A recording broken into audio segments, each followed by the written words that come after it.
A very good evening to all the teachers present here. Goel Brothers Prakashan would like to welcome you all. Also, would like to welcome our author for the day, S.K. Agarwal sir. He will now take the start the webinar. Sir, over to you. आप start कर सकते हैं sir. Greetings to all of you. नमस्कार. आज का webinar आने वाली book के बारे में है. कुछ बातें बताऊंगा उसके बारे में.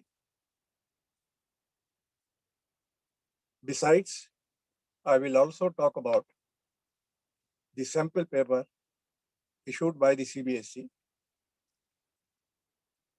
and I will also talk about something about case studies.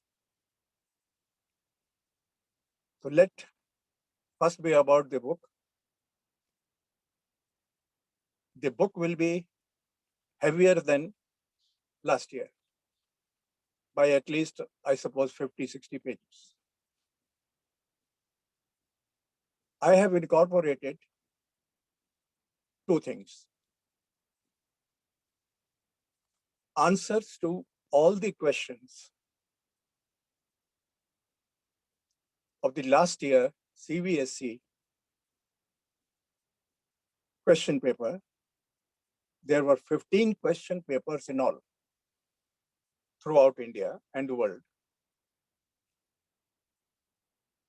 So I have answered every question at the end of each chapter concerning that chapter. Some of these answers may not tally with the answers provided by the CBSE. You know that particularly in case of Indian economy, there can be sort of difference of approach to the answer. So most of the answer relating to Indian economy may be slightly differ from the one provided in the marking schemes. Besides, at the end of every unit, I have also provided large number of MCQs, large number. Highest in case of national income accounting. I have provided nearly, because that is the most controversial topic, always. About 100 new MCQs in national income accounting. Then almost for every unit, there are 25, 30, 40 new MCQs. These are the two new things about the book. Then another thing, I have upgraded all the chapters, particularly Indian economy, in accordance with the question papers set by the CBSE. CBSE does not define the limit. Sometimes questions are out of syllabus also. When I say out of syllabus, I mean out of the reading list prescribed by the CBSE. And reading mostly, the main reading prescribed by CBSE, you know, is NCERT book. So keeping that in mind, I have tried to upgrade every chapter so that no concept which is there according to the prescribed readings is missed. I have tried to cover almost every aspect of the topic. In case of in case of macroeconomics, the subject matter, is almost fixed. But when I say subject matter, I talk about the theoretical aspects, conceptual aspects. They are almost fixed. Still, I have tried to upgrade it here and there.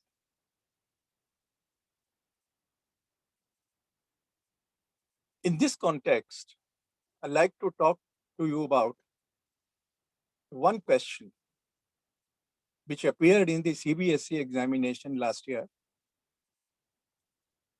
the effect of subsidies on national income. Somehow, the answer contained in the marking scheme did not appear to be correct. They probably treat it as a transfer payment.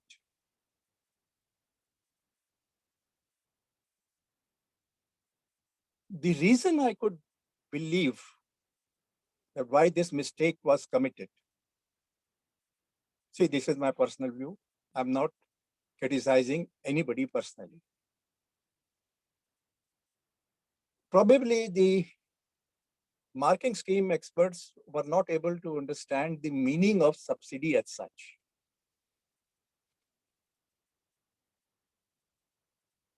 The word subsidy is sometimes loosely used.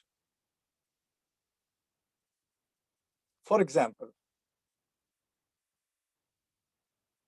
gas subsidy. It is now, earlier it was paid to the producers. Now it is being paid to the consumers. Theoretically, this is not subsidy. This is income transfer.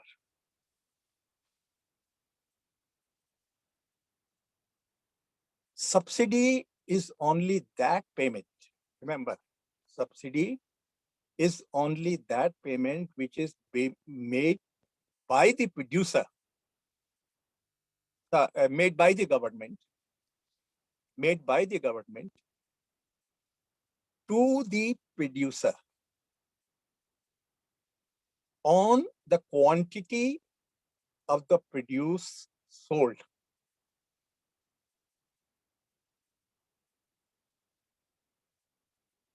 With the condition that producer will reduce the market price by the amount of subsidy. So if a cylinder is cost rupees 800 without subsidy, and government gives rupees 200 subsidy to the gas producer, the condition is attached that the cylinder will be, the gas will be supplied at rupees 600, not 800. This is subsidy. Subsidy paid to the consumers is not subsidy. It is simply income transfer. So all international dictionaries on economics, all standard books on economics, they define the subsidy in this way. So keep in mind that subsidy is the term defined in a particular way, but may be used by government loosely. As I gave you the example of gas, that is a loose use of. This is why when we calculate GNP at factor cost or NNP at factor cost,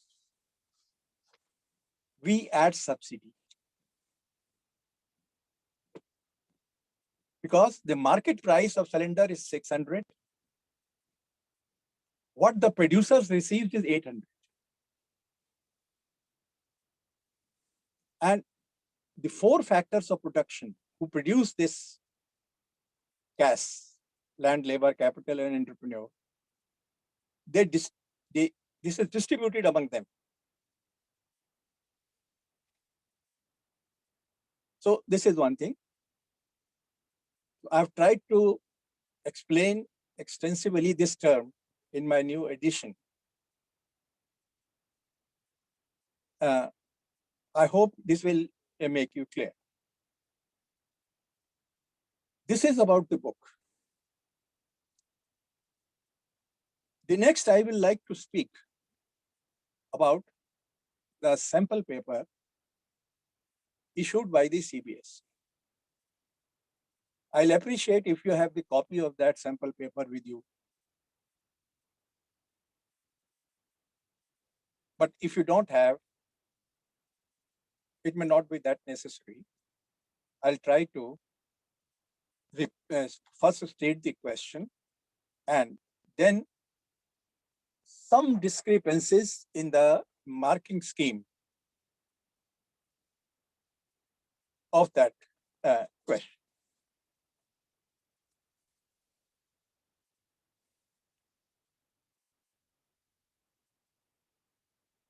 For example, there is a question number 11. The question is, GVAMP and GDPMP are one and the same thing. This is the question. True or false? The marking scheme says false. Actually, these are true. This is true. Where does the fault lies? I'll explain you.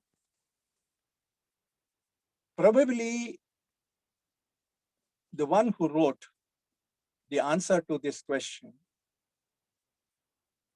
presumed, I'm saying presumed, that the term value added refers to only a single production unit. No. Value added, this presumption is incorrect.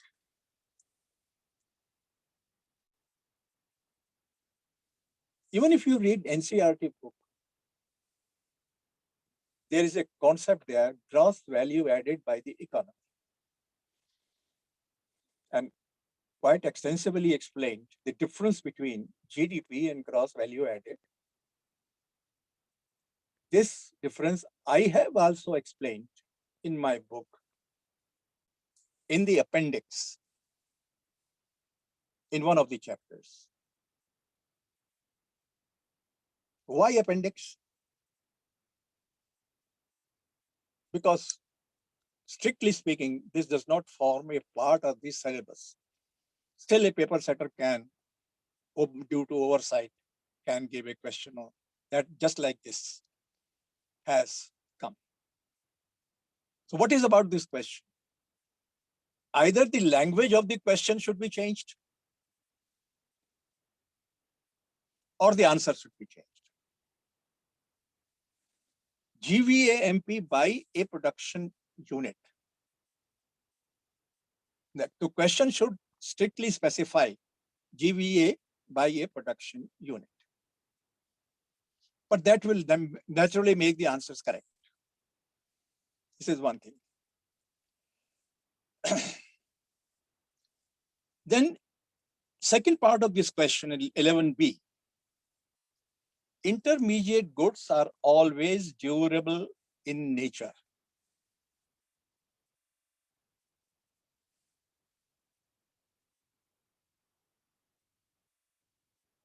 The answer is correct up to the statement is false. It is incorrect onwards. The distinction between durable and non-durable goods has nothing to do with the concept of intermediate product. All goods whether durable or non-durable, purchased for reselling, or for completely using up in production during the year, are intermediate products. This is another, this is one of the comments I wanted to make. Then there is another question, define full employment. Probably the marking scheme of the sample paper defines it rather broadly.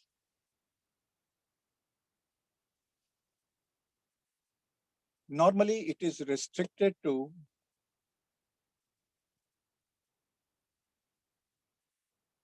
employment of labor. So the definition should be restricted to employment of labor. The comment is the term resources, which is given in the answer, is a wider concept and not determined by wage rate alone. The question talks about resources, which are for land, labor, capital, and entrepreneur, and at the same time say full employment of these determined by the wage rate, which is not true. So instead of resources in the answer, the term labor force should be used.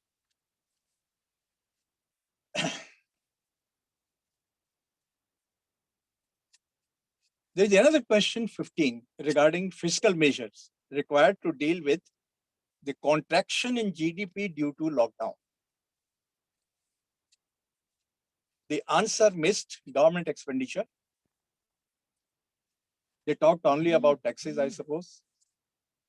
Expenditure also directly leads to increase in aggregate demand. Then we come to another controversial question. Domestic household, first I read the question. Domestic household services by a woman, remember, by a woman, not a housewife, may not be considered as an economic activity. Defend or refute the given statement with valid reason. This is the question. The answer provided is incorrect. The answer treats this activity as non-economic activity. Non-economic activity. In fact, domestic household service performed by a woman is an economic activity.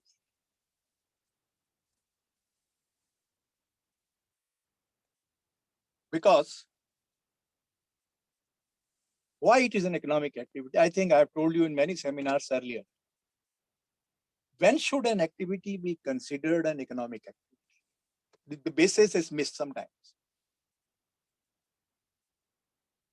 An activity whose counterpart exists in the market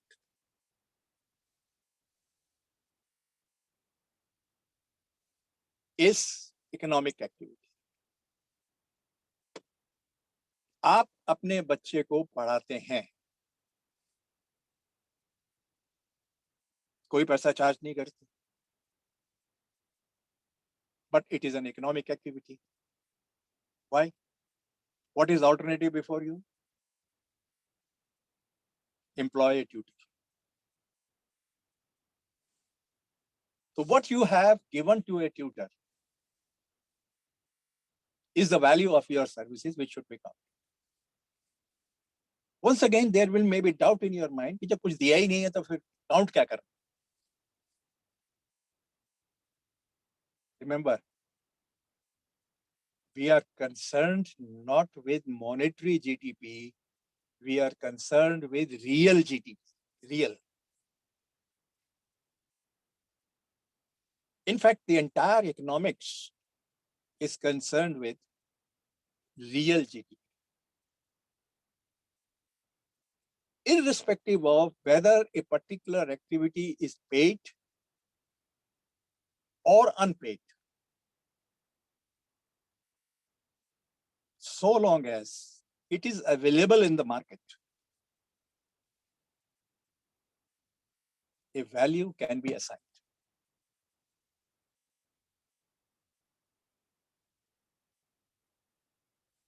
It may be difficult to assign the value,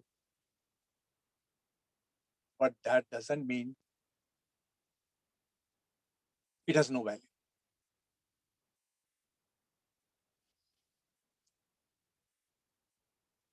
I have dealt with this question in more detail in my few examples of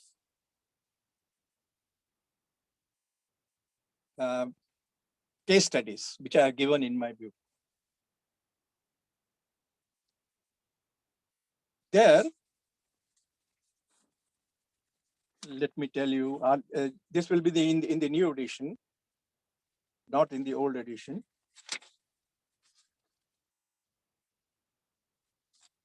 I'll read you a few lines from that. There was a news in the paper.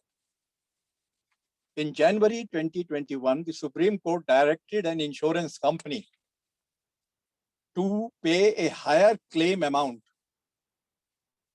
by taking into account the unpaid work performed by a deceased homemaker. Remember the word homemaker.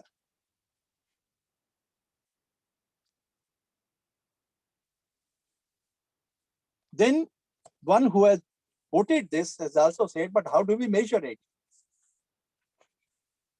The answer provided is, one option is to use an imputed cost approach. You are all familiar with imputed cost approach.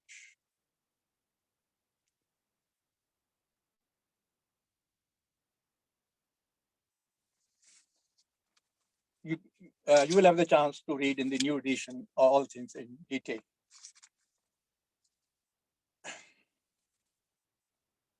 Then there is a question.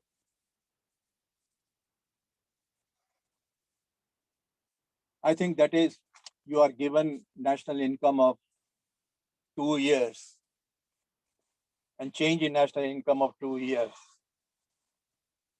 And you are asked to say which change is higher.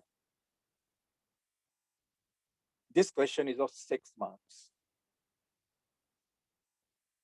Now, does this question belongs to economics? If instead of national income, it would be something else, answer would be the same. This question can be of 1 mark at the most. So this is a waste of 6 marks. Waste means you are not testing the student on the knowledge of economics.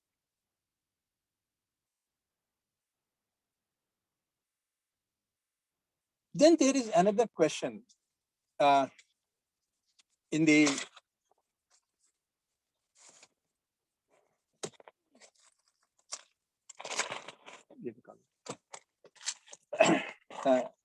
please give me some time. Take 1 minute.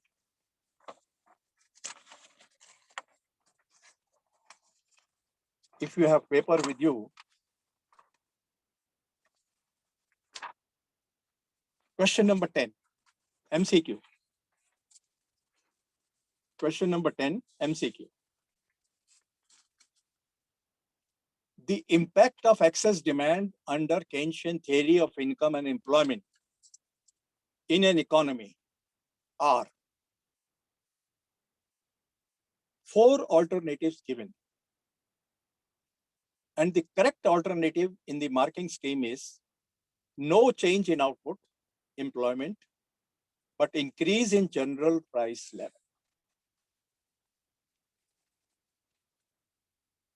This answer is wrong. But at the same time, I will say this answer is out of the prescribed limits of the syllabus. Syllabus talks about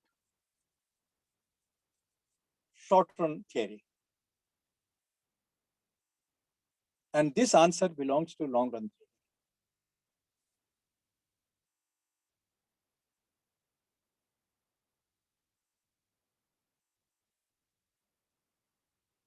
When you say excess demand,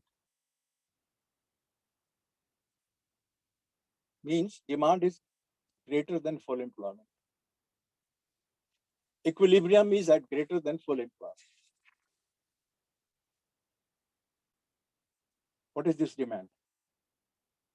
Real demand, real GDP. Not books refer as real, but it is real GDP.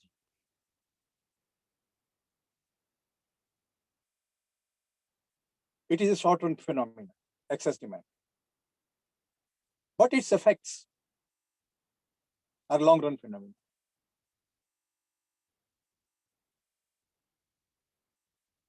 I can go into details. How is it possible that you produce more than full employment? It is possible. I'll give you a simple example. Your school requires you to work for, let us say, 6 hours. There is a shortage of teachers in the school. School says, work for 8 hours, we'll give you extra salary. The same person overworking.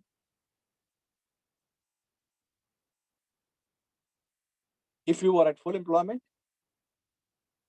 you will work only at 6 hours. But the situation is of excess demand, you work more than that. What will be the result of this? There will be a pressure on the demand for teachers. Teachers will demand higher wages. And ultimately, the solution will lie that this will lead, schools will raise their fees. There will be inflation. And then effects of inflation start. Demand goes on falling. Demand goes on falling. Equilibrium level goes on falling. Where will it stop? It will stop at full employment equilibrium. That is the long run position. My view is such a question should not have been asked at all.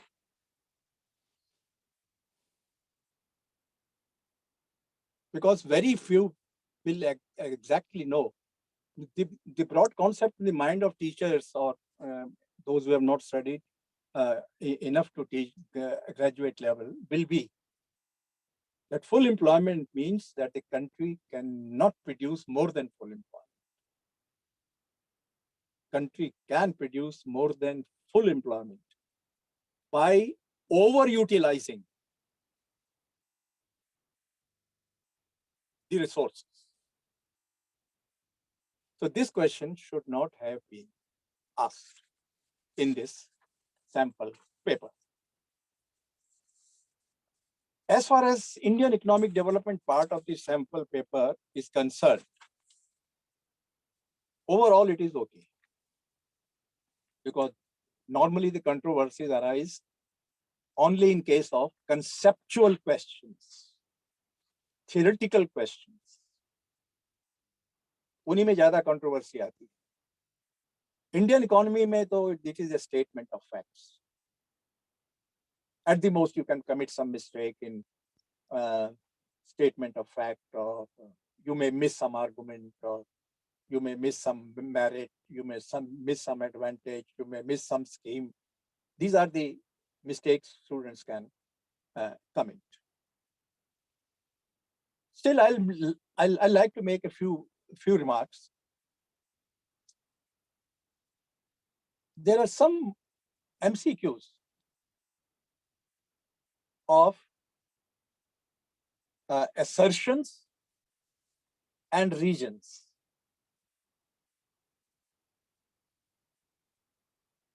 I think these are too long, too confusing. Such long MCQs should be avoided. Simple MCQ.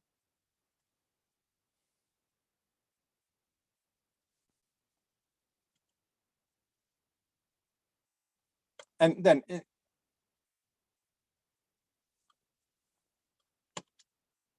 there's a sort of case study in macroeconomics given in macroeconomics. Let me see that case study. Questions. Yes. This is regarding questions 7 to 10.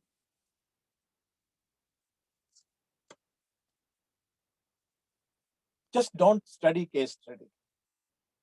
पढ़िए मत इसको. Can you answer these questions? Yes. For example, cut in repo rate by RBI is likely to decrease the demand for goods and services in the economy. Where is the role of case study here? Decrease in cash reserve ratio will lead to. No case study is required to answer this question. Then difference by which actual aggregate demand exceeds the aggregate demand required to establish full employment equilibrium is known as inflationary gap or deflationary gap. Case study is not required at all. Then 10th question I have already discussed, the impact of excess demand under Keynesian theory has nothing to do with the case study. I'll talk to you about some case studies which I have given, which may be meaningful.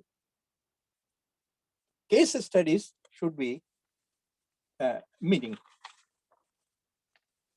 With these remarks, now I come to the case studies. बहुत हल्ला much रहा है इसके बारे में.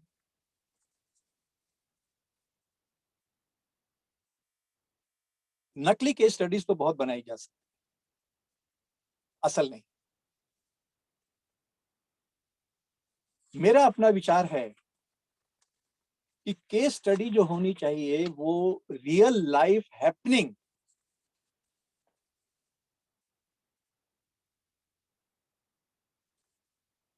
पर होनी चाहिए, ताकि जब आप अखबार पढ़ें, मैगजीन पढ़ें, कोई आर्टिकल पढ़ें, कोई टर्म बीच में आ जाए, सम term, immediately able to connect it with what you have studied or what you have taught in the classroom.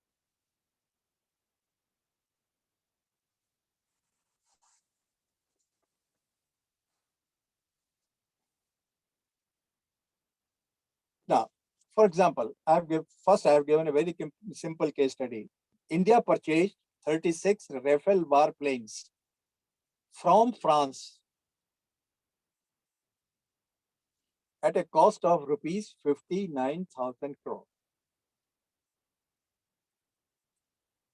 Then India purchased specially designed 2 aeroplanes from abroad to facilitate the movement of VVIPs. ये real news जो अखबारों में.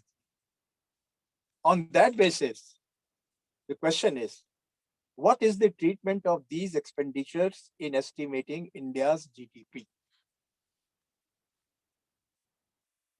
Naturally, when you read such news, government is spending this much. As a teacher of economics, as a student of economics, it should come into your mind what difference it is going to make to our national income, to our GDP. Answers I have given, and probably you are also aware.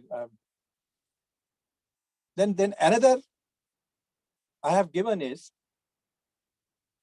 about, आपने पढ़ा होगा कि भाई हमारा GDP during the COVID year is roughly March to March, let us say. एक quarter में GDP गिर गया, दूसरे में भी गिर गया, तीसरे में भी गिर गया, चौथे में कुछ रिकवरी चालू।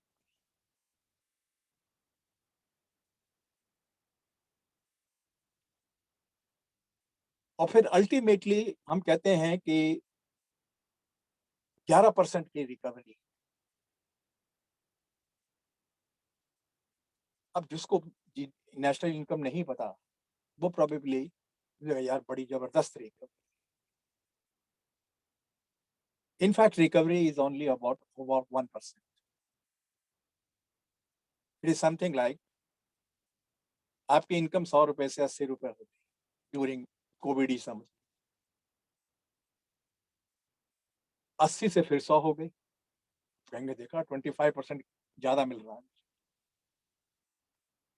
ये ज्यादा मिल रहा है।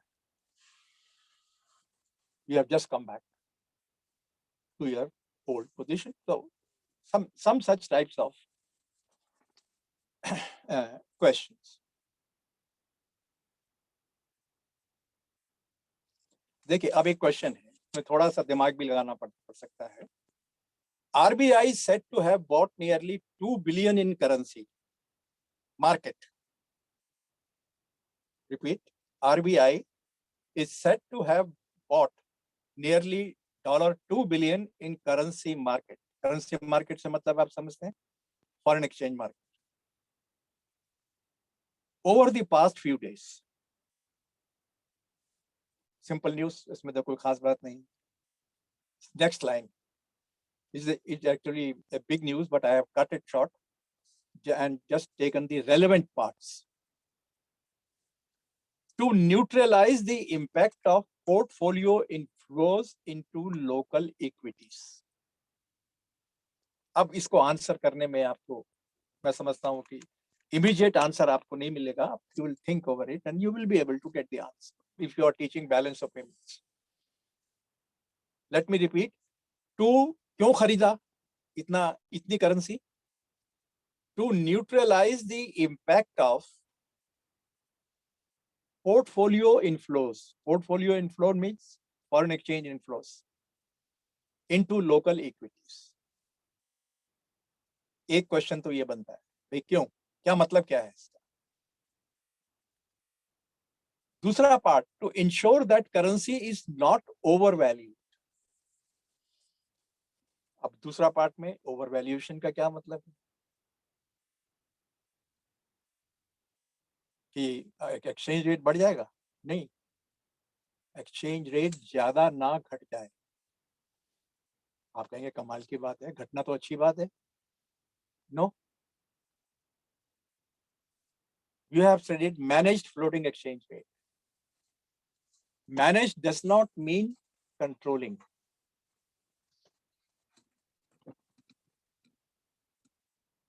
Managed means to keep the exchange rate fluctuating within limits.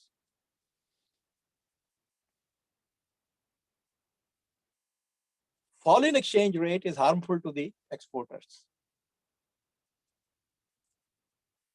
Rise in exchange rate is harmful to the importers. We need both. So wherever RBI finds that is falling too much, then they look at exports. यार exports तो बहुत गिर जाएंगे हमारे, तो फिर वो क्या करेंगे? कोशिश करो कि थोड़ा सा ऊपर जाए, थोड़ी सी रिमेंबर, थोड़ा सा। This is why it's called managed. It is not a drastic measure, just managing the things so that both importers and exporters should be happy. In trade, we require both. Otherwise, there will be no trade. Unless you import, you can't export. And unless you export, you can't import. How will you pay?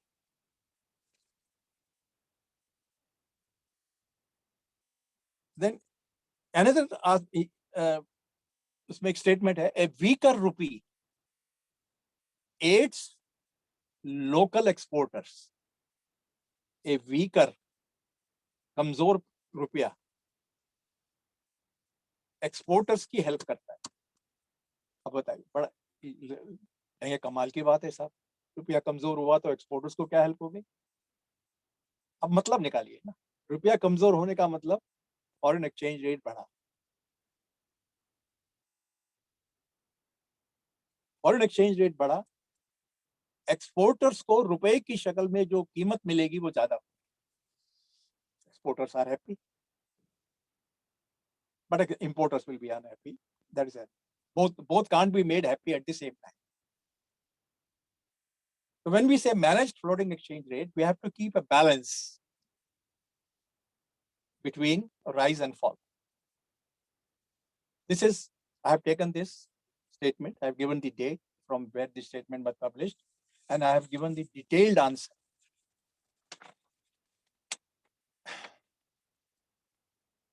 Then there is a simple question. RBI announced liquidity infusion worth rupees 10,000 crore via open market operation. I think this is a simple question.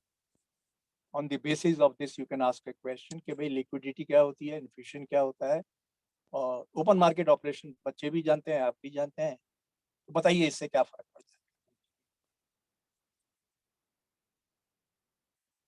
है. फिर मैंने एक quotation दिया, वही supreme court वाली unpaid work वाली, और उसको डिटेल में उसका आंसर भी दिया है. So these are some of the examples which I have given. I think these examples would suffice. There is no need to give example in every chapter. Otherwise, this will be unnecessary filling pages without much purpose.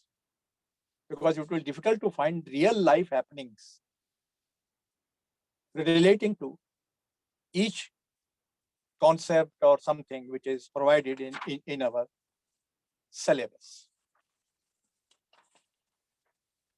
How do we deal with the case study? What you should tell the student. Case studies only gives you the clue.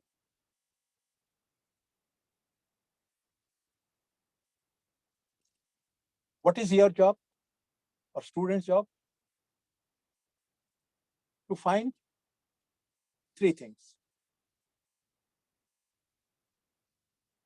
To which topic this clue belongs. Once you have located the topic, then second, to which subtopic these details belong. ये details किसके बारे में है?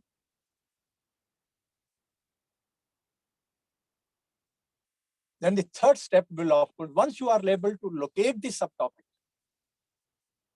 what is the specific part of that subtopic which is being dealt in this case study?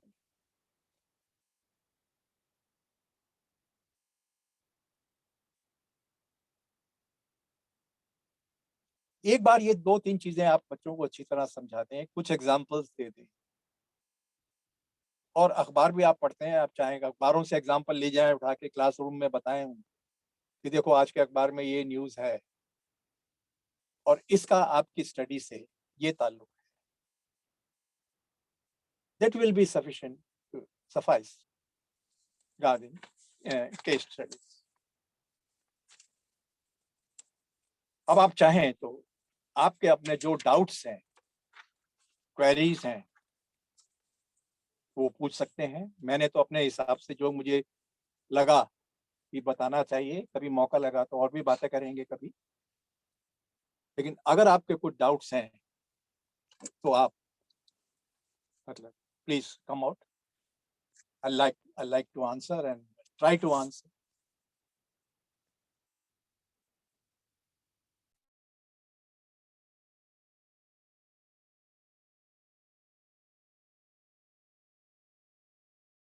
Thank you so much, sir, for such a wonderful session. Now we'll take question answers. If any teacher have question answers, we will unmute them. Just raise your hand or type in chat box. We'll unmute you and you can directly speak to sir. I think principal ma'am wants to speak something. Yes, Sarvodaya Vidyalaya. Good evening, sir. Yes. Yeah, actually, our children are finding very difficult in the case study and they are flopping at this point of time.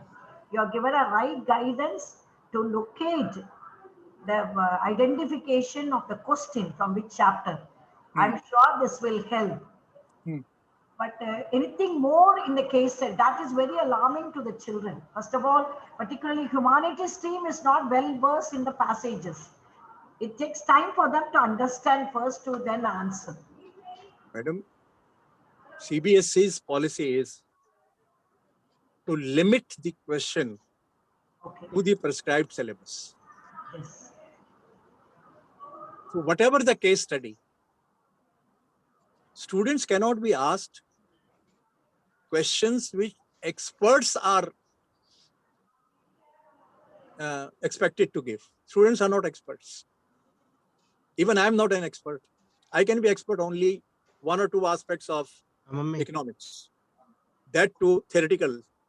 Practical expertise is lacking because I have never worked with government. I have never spoke on practical things.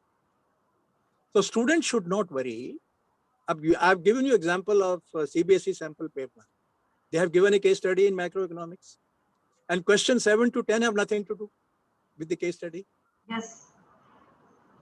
So they tell them, don't worry. The questions should be, I don't know what will they do. Should be from the limits of the prescribed syllabus. Syllabus. But children keep searching in the case study there. Whatever question is asked, child is trying to find out from the case study. That's the level. That is what is required. So that's This is why case study. I given you example of liquidity and all that. Yes, sir. So that you have to keep practicing with the students on the basis of daily newspaper reports.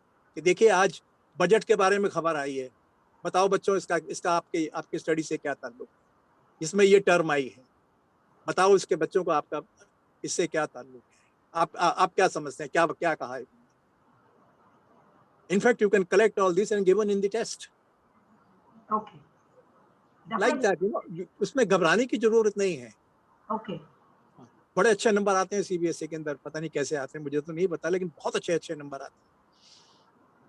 और sample paper से आपको मालूम पड़ गया कि उसमें कोई खास मतलब कोई ऐसी घबराने वाली बात अभी तक तो सीबीएसई के सैंपल पेपर में नजर. Thank you. Ma'am, can we take next question? Yes, sir. Actually, Yes. the Indian economic development, children are finding it very difficult, sir, in a case study. Because as you said, you already said, the limit is not, I mean, it will be exhaustive. It can go into any level. From which area they take, it's really difficult for children at this point of time under COVID-19.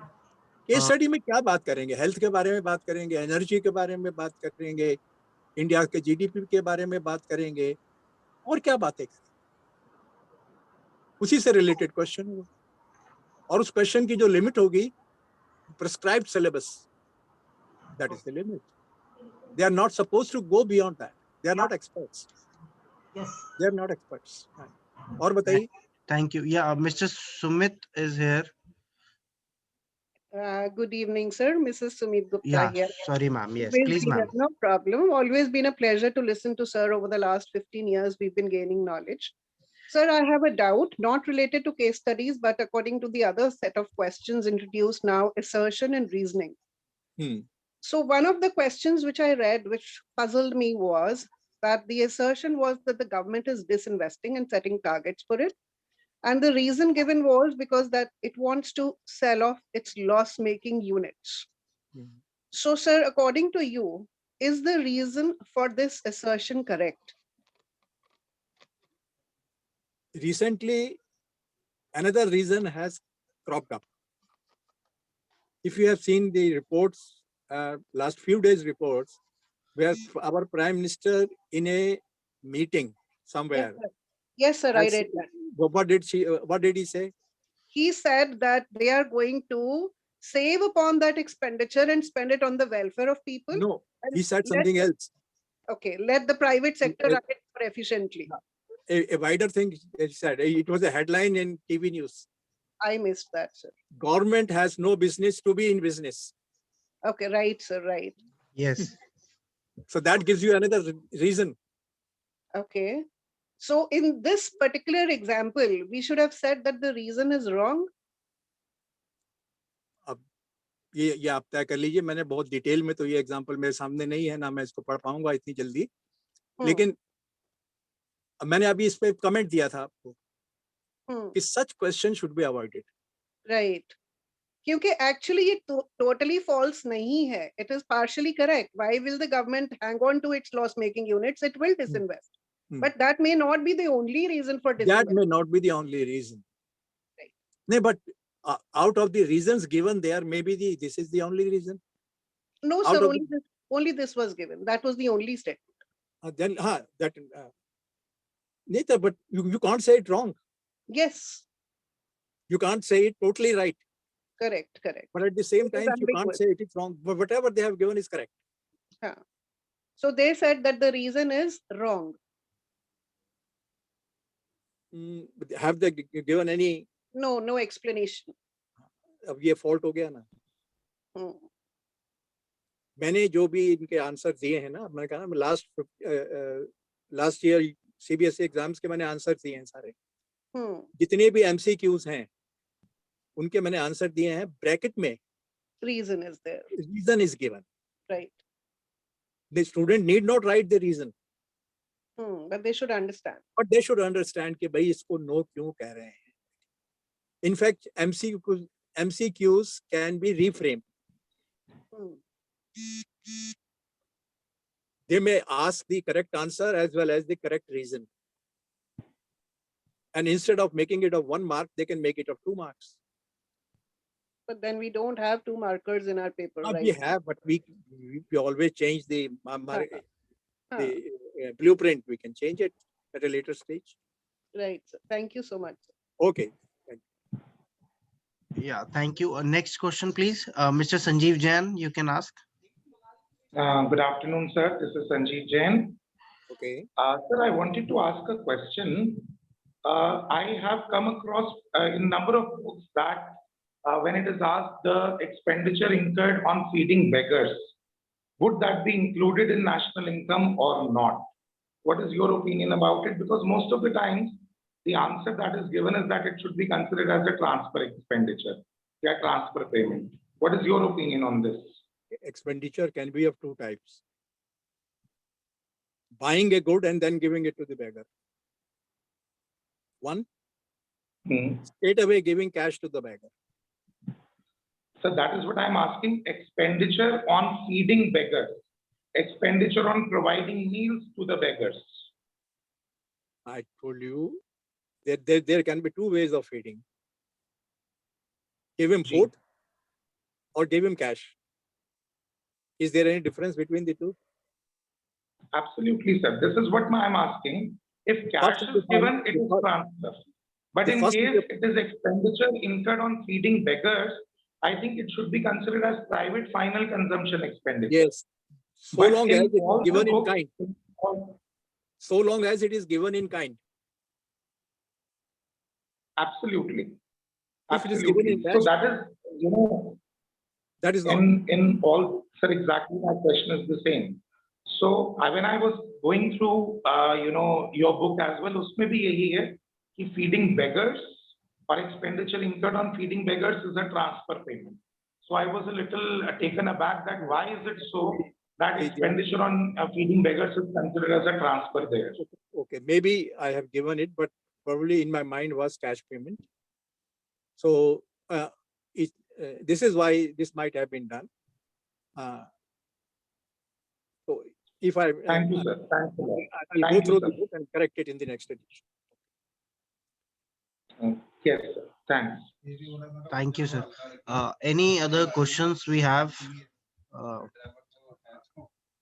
I'm not able to unmute everyone, but yes, there is a question, I think, from Avanti Sameer.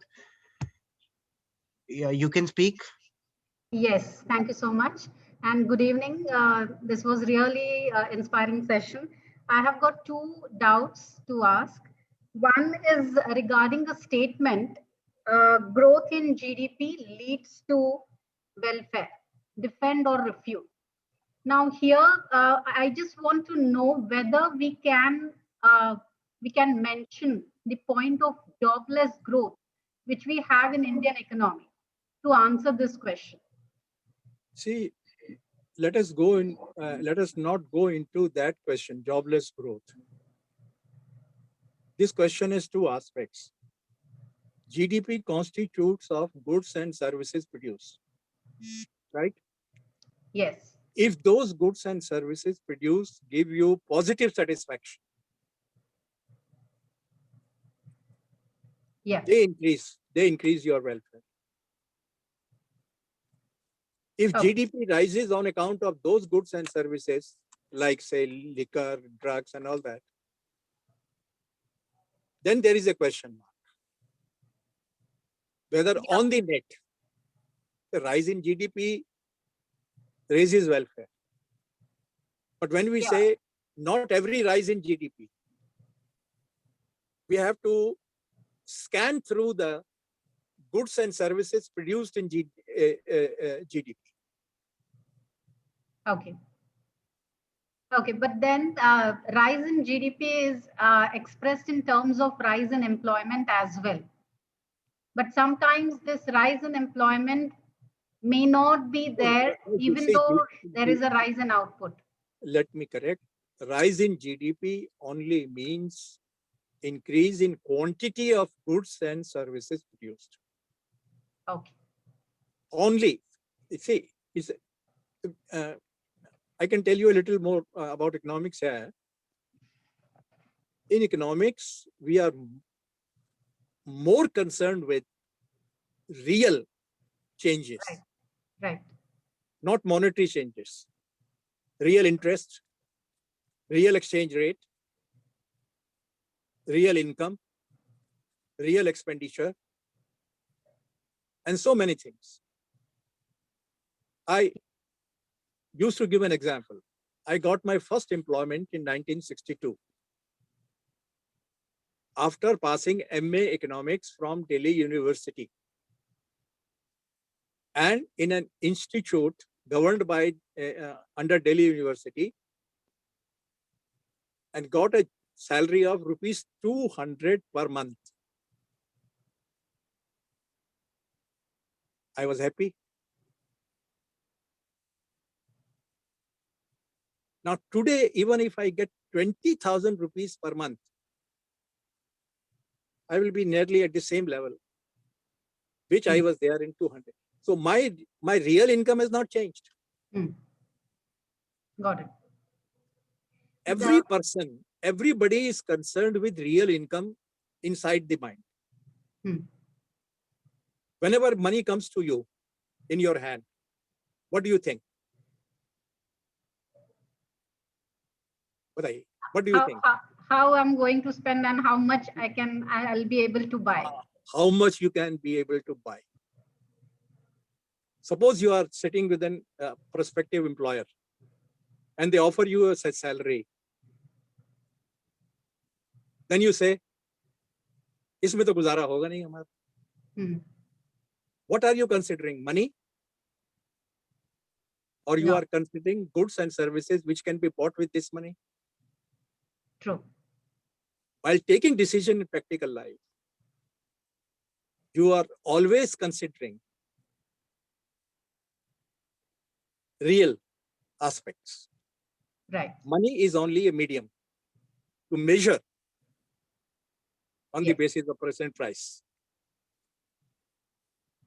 Yes, So sir. it is the And, real GDP. yes. Sir, I would like to request you to throw some more light upon the questions which are based on data analysis question. So I just want to know how to answer those questions. See, data analysis, normally, suppose you are given a table of 10 years of rise or fall in something, and there is a continuous rise or a continuous fall over 10 years. What you are expected to write in the answer? So In just the the beginning of the Yes. year, this was this, at the end of the year, this, and it felt continuously during the period. But if there is fluctuation somewhere in between, then you can say, except this year, where it rose like that, it fell like that, and then you answer. You know, in Delhi University, BA honors papers, I don't know from where have you done your BA honors. They have made it a policy to give all the data in the question paper as a appendix, separate mark sheet, separate portion. And then you are asked the question. You're not supposed to memorize data and then answer the question.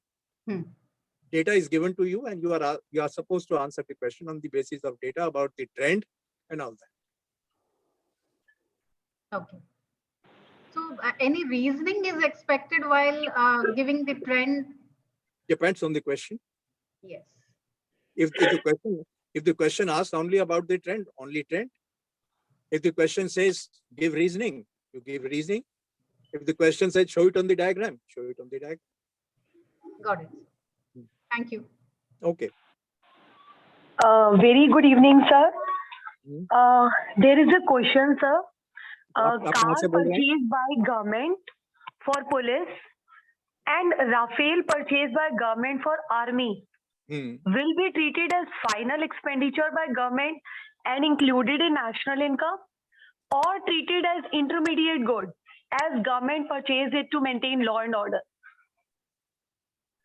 देखिए, expenditure and law and order within the country is a final expenditure of the government. Okay. Police, courts, and all such government offices which are busy in maintaining law and order, it is a final expenditure of the government. But purchase of Rafale, it is a warplane. Remember, it is a warplane. आपका क्या विचार है? क्या होना चाहिए Rafale? Yes, sir. It's a type of a capital expenditure, if we will say. No, it's not a capital expenditure. It is an intermediate expenditure. Rafale. Yes. As per the concept given in, of course, respective book, if we are buying, if we are doing this type of expenditure, then definitely it is treated as intermediate good, as it is to maintain for the law and order, or the defense services. It is an intermediate good to provide the defense services, basically. Why it is called an intermediate good for defense services? Why? Matlab, I'm just asking a question. Answer is correct. But why? Because it is used to provide the defense services. But defense And services this is not for the capital formation. This is not the part of the capital formation, like will not generate any further income. No, it's a raw material for war. Okay. That's all. War planes, tanks, all such things. It's a raw material for war. Okay. And raw material, military department producing defense services uses this raw material. Okay. But the payment of salary, etc., to the soldiers and building houses for them in the non-war areas, Mm-hmm. they are all final expenditures. Okay, sir. So raw material ध्यान रखिए आप, since it is the raw material for fighting war, Okay. therefore it's an intermediate expenditure. Okay. आप कहाँ से बोल रहे हैं? Sir, it's Kavita Gandhi from DPS Greater Faridabad. Okay. Thank you, Kavita ma'am. Thank you for sir. asking. Thank you. Thank you. Thank you, Yes. sir. Yes. Any other questions?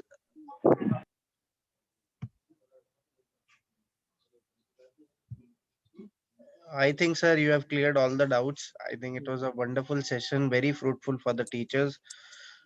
Just one thing, for getting book purchase orders or samples, I've shared my email ID. You can all note it down. It is jitin.d@goel-books.com. Please email with your school name and mobile number so that we can contact you and provide you the copies. Updated revised book of class 12th will be launched in next 2-3 days. It is in printing. Uh, right. I think, sir, with this we'll end the webinar. Uh, Thank you. your final word, sir.